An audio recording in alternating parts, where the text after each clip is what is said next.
This week, we are focused on the border, specifically immigration, the border wall, and the Trump administration's policies when it comes to the southwestern border. This week, I spoke to the Acting Commissioner of Customs and Border Protection, Mark Morgan. I get so frustrated, the vitriol and the tax on the men and women CBP and ICE for doing our statutory responsibility. The Trump administration taking something of a victory lap right now when it comes to how many miles of border wall they've been able to build over the past several years. Right now, we've exceeded 2 miles per day and more than 10 miles per week.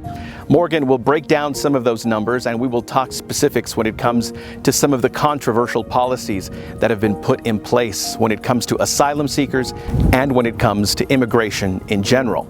I will also be speaking to Democratic Congresswoman Veronica Escobar.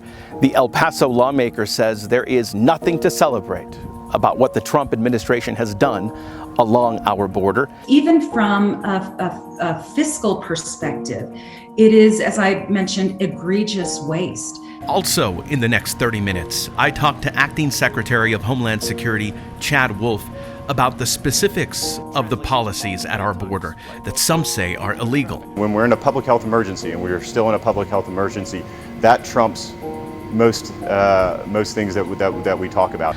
We're also going to be talking to author D.W. Gibson. He just wrote a book about the border wall. It focuses on Southern California, but it talks about the border wall's impact on the entire southern border. We're also going to get an update on the status of this privately built border wall in Sunland Park, now that the founders of the organization that built this wall are facing federal charges. And finally, we'll meet photographer John Kirk.